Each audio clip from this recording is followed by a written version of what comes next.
यह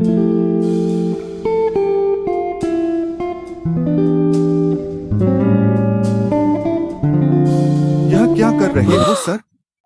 आपकी बीवी हमें देख लेगी। राहुल तुरंत प्रिया से दूर हो जाता है। तुम ही मेरी बीवी क्यों नहीं हो प्रिया? राहुल मन ही मन बोलता है। असल में राहुल और प्रिया पति पत्नी ही थे, मगर एक दूसरे से अनजान थे। उनकी किस्मत ने उन्हें एक ऐसे जाल में फंसा दिया था जहां उनके अतीत की धुंधली यादें और एक सदियों पुराना श्राप उनके वर्तमान को डरा रहा था। क्या उनका प्यार इस अनदेखी चुनौती से लड़ पाएगा, या वे भी उसी त्रासदी का शिकार होंगे जिसने कई जोड़ों को अलग कर दिया था? दिल्ली की यह एक डरावनी और सच्ची कहानी जानने के लिए वीडियो के अंत तक जुड़े रहे।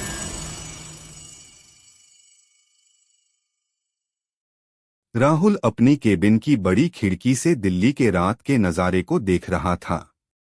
उसकी कंपनी तेजी से आगे बढ़ रही थी, लेकिन उसके दिल में एक खालीपन था। उसकी शादी कुछ साल पहले हुई थी, एक पारिवारिक रस्म के तौर पर, जहां उसने अपनी पत्नी का घूंघट भी नहीं देखा था। जल्द ही उनकी राहें अलग हो गईं। अब उसकी जिंदगी में प्रिया थी, उसकी मां, जो उसकी हर मुश्किल में साथ देती थी। प्रिया की समझदारी और काम के प्रति समर्पण ने राहुल को बहुत प्रभावित किया था। वह उससे प्यार करने लगा था, लेकिन अपनी पिछली शादी और बॉस एम्प्लॉय के रिश्ते की मर्यादा उसे अपनी भावनाएं जाहिर करने से रोकती थी।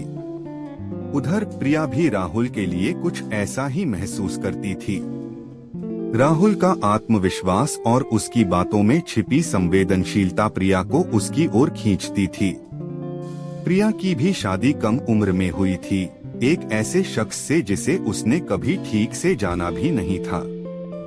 शादी के तुरंत बाद वह पढ़ाई के लिए दूसरे शहर चली गई और फिर कभी लौटकर उस रिश्ते को निभा नहीं पाई। राहुल के साथ काम करते हुए उसे एक अलग तरह की खुशी मिलती थी, एक ऐसा एहसास जो उसने पहले कभी महसूस नहीं किया था। लेकिन राहुल का बॉस होना और उसकी पिछली शादी की अधूरी कहानी प्रिया को भी अपनी भावनाओं को दबाने पर मजबूर करती थी। ऑफिस में देर रात तक साथ काम करते हुए उनकी आंखों में अक्सर एक दूसरे के लिए दबी हुई चाहत झलक जाती थी, लेकिन दोनों ही चुप्पी साधे रहते थे। अध्याय 2 रहस्यमयी तोहफा। पुराने घर की सफाई कर रही थी, जिसे उसने बरसों से नहीं देखा था। एक धूल भरी अटारी में उसे एक संदूक मिला।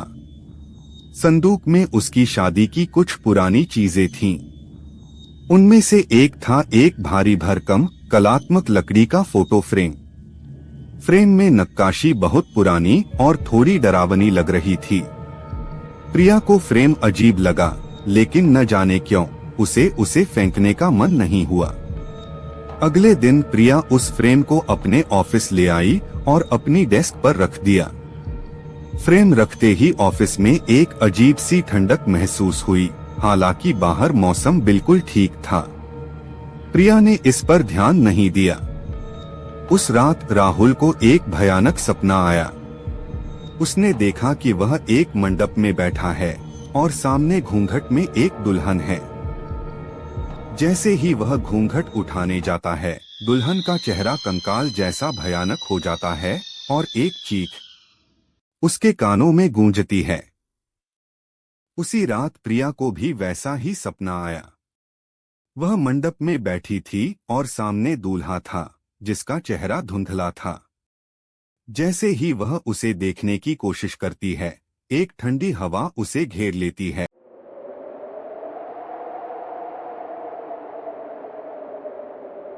और एक डरावनी फुसफुसाहट उसे सुनाई देती है, दूर रहो, दूर रहो।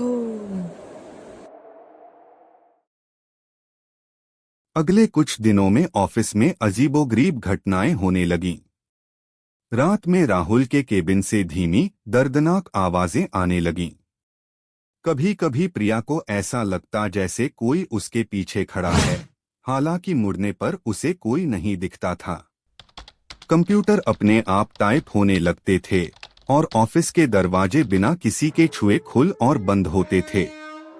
राहुल और प्रिया दोनों ही इन घटनाओं से परेशान थे, लेकिन उन्होंने इसे थकान या वहम समझकर टालने की कोशिश की। हर रात मंडप का दृश्य और भी भयानक होता जाता था।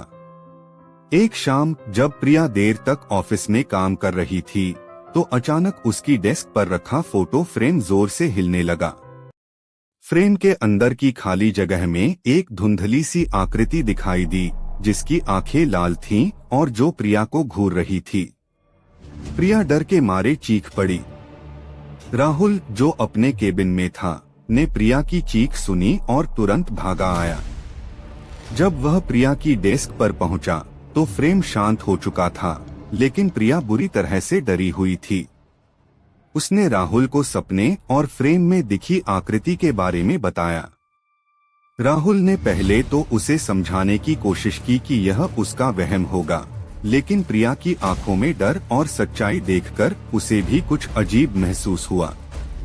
उसने उस फोटो फ्रेम को ध्यान से देखा।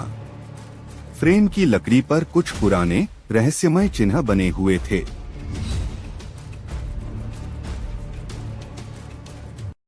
राहुल ने एक इतिहासकार दोस्त को वह फ्रेम दिखाया।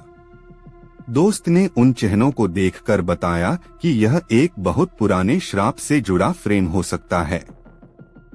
सदियों पहले एक दुखी आत्मा ने इस फ्रेम में कैद होकर यह श्राप दिया था कि जो भी विवाहित जोड़ा इस फ्रेम के संपर्क में आएगा, उसके रिश्ते में परेशानियां आएंगी, और अगर वे एक दूसरे से सच्चा प्यार करते हैं तो आत्मा उन्हें अलग करने की पूरी कोशिश करेगी।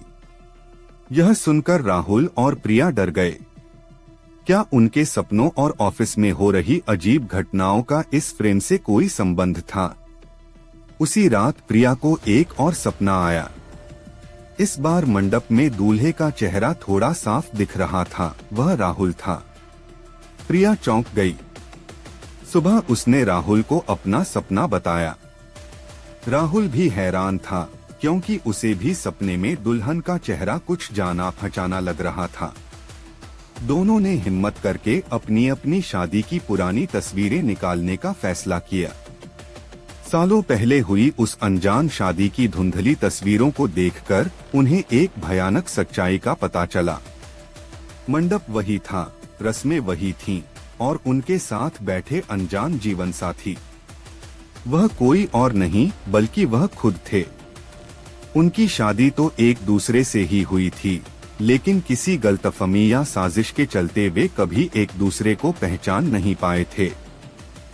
सच जानने के बाद राहुल और प्रिया हैरान और परेशान थे। क्या उनकी किस्मत में हमेशा दूर रहना ही लिखा था? तभी उन्हें याद आया उस फोटो फ्रेम और उस पर लगे श्राप के बारे में। वह दुखी आत्मा उनके अनजान रिश्ते को तोड़ने की कोशिश कर रही थी। अब राहुल और प्रिया को सिर्फ अपने प्यार को ही नहीं, बल्कि उस बुरी आत्मा से भी लड़ना था। उन्होंने फैसला किया कि वे डरेंगे नहीं और मिलकर इस श्राप का सामना करेंगे। उन्होंने उस इतिहासकार दोस्त से मिलकर श्राप को तोड़ने का तरीका पूछा। दोस्त ने बताया कि उस आत्मा को शांति तभी मिलेगी जब उस फ्रेम को किसी पवित्र स्थान पर ले जाकर विधिपूर्वक नष्ट किया जाए और राहुल और प्रिया अपने रिश्ते को पूरे मन से स्वीकार करें। राहुल और प्रिया ने मिलकर उस फ्रेम को शहर के एक पुराने मंदिर में ले जाने का फैसला किया। रास्ते में उन्हें कई डरावनी बाधाओं का सामना करना पड़ा। कभी अचानक तेज हवा चलने लगती, तो कभी रास्ते में भयानक आकृतियां दिखाई देती। लेकिन राहुल और प्रिया ने एक दूसरे का हाथ थामे रखा और आगे बढ़ते रहे। मंदिर पहुंचकर उन्होंने पुजारी से विधिपूर्वक उस फ्रेम को नष्ट करने की प्रार्थना की। पूजा और मंत्रों के बीच फ्रेम जलकर राख हो गया।